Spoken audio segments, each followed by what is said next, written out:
తాకట్టులో ఉన్న బంగారాన్ని విడిపించి ఆ రోజు ఆన్లైన్ రేటుకే మేము కొంటాం. Sharma gold company. నమస్కారం. సుమన్ టీవీ ప్రేక్షకులకు శ్రీ క్రోధినామ సంవత్సర ఉగాది శుభాకాంక్షలు. ఈ సంవత్సరం అంతా కూడా ద్వాదశ రాశుల వారికి ఏ రకంగా ఉండబోతుంది, ఆయా రాశుల వారి నవగ్రహాల స్థితిగతులు ఏ రకంగా ఉన్నాయి, వాటి వల్ల ఎలాంటి ఫలితాలు మనకు ఉండబోతున్నాయి అనే విషయాన్ని తెలియజేసేందుకు మనతో పాటు ఉన్నారు ప్రాచీన సంఖ్యాశాస్త్ర మరియు ప్రశ్నశాస్త్ర నిపుణులు కృష్ణమాచార్యులు గారు.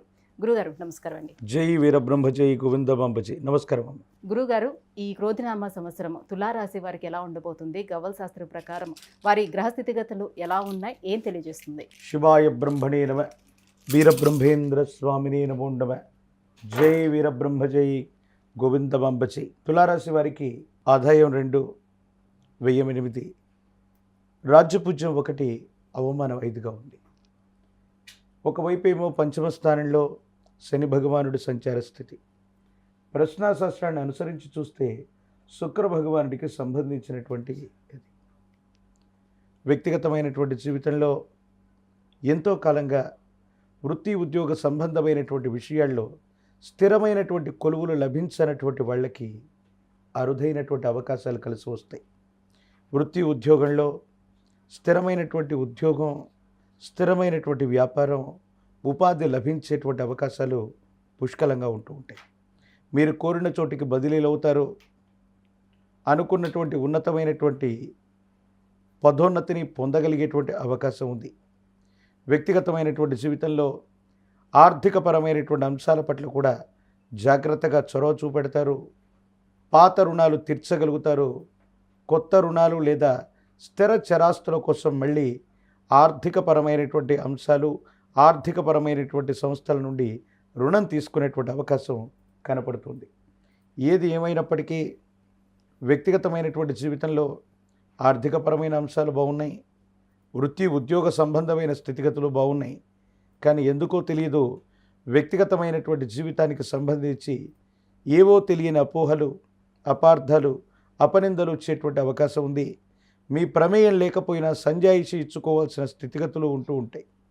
ఏది ఏమైనప్పటికీ తులారాశి జాతకుల యొక్క వ్యక్తిగతమైనటువంటి జీవితం పట్ల మాత్రం జాగ్రత్తగా ఉండడం చెప్పదగిన సూచన.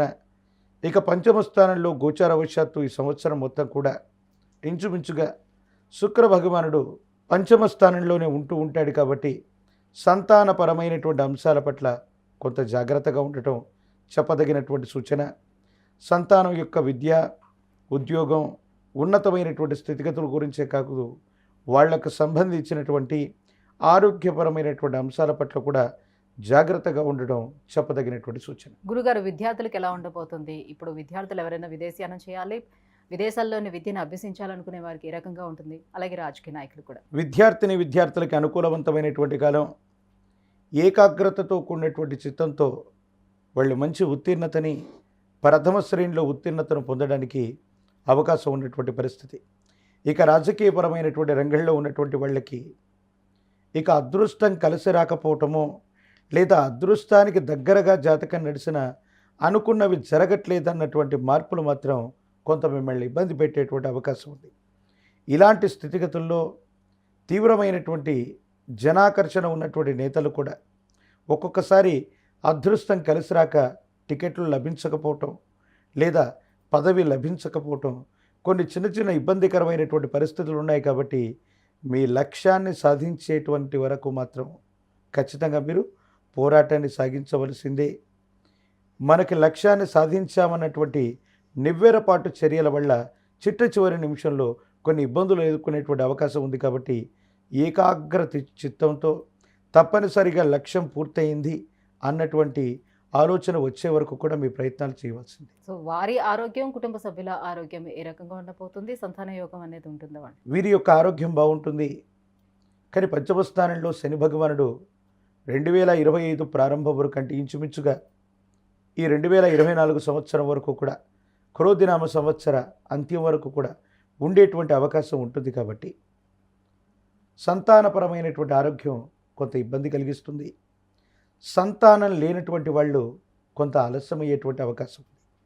ఈ పరిస్థితుల్లో ఉన్నటువంటి నేపథ్యంలో పిల్లల యొక్క వ్యక్తిగతమైనటువంటి ఆరోగ్యపరమైన అంశాలు, వారికి సంబంధించినటువంటి విద్య, భవిష్యత్తు వీటి గురించి కూడా ఎక్కువగా జాగ్రత్త తీసుకోవడం చెప్పదగిన సూచన. ఇంకా ఎటువంటి పరిహారాలను పాటించుకోవాలి, ఏ దైవారాధన చేసుకోవాలి వీళ్ళు? ప్రశస్తవంతంగా మహాకాలభైరవుడు, కాలభైరవ స్వామి వారి యొక్క రక్షణ మెళ్ళో ధరించిన కాలభైరవ స్వామి వారి యొక్క ఆలయ ప్రాంగణానికి వెళ్ళి నువ్వుల నూనెతో దీపారాధన చేసిన నువ్వుల నూనెను గనక కాలభైరవ స్వామి వారి యొక్క ఆలయ ప్రాంగణంలో దీపారాధన చేసుకోవడానికి వదిలిపెట్టి వచ్చిన యోగదాయకమైనటువంటి పరిస్థితులు వస్తాయి. ప్రత్యేకించి శ్రీకాళహస్తీశ్వర క్షేత్రంలోని జ్ఞానప్రసూనాంబ సమేత కాళహస్తీశ్వర స్వాముల వారిని దర్శనం చేసుకుంటే సంతానపరమైనటువంటి విషయాల్లో ఉన్న రుగ్మతలు, ఇబ్బందులు, ఆరోగ్యపరమైన అంశాలు ఇవన్నీ కూడా చక్కగా ఉంటాయి. భవిష్యత్ అంతా కూడా యోగదాయకంగా ఉండేటువంటి అవకాశం తప్పకుండా కనపడుతుంది. గురుగారు, ఈ క్రోధినామ సంవత్సరం తులారాశి వారికి ఎలా ఉండబోతుంది? ఎటువంటి పరిహారాలను పాటించుకోవాలి, ఏ దైవారాధన చేసుకోవాలనే విషయాన్ని తెలియజేసినందుకు ధన్యవాదాలు. జై వీరబ్రహ్మ జై గోవిందమ్మ జై. సుమన్ టీవీలో మీ పర్సనల్ అండ్ బిజినెస్ ప్రమోషన్స్ కోసం కింది నెంబర్కి కాంటాక్ట్ చేయండి.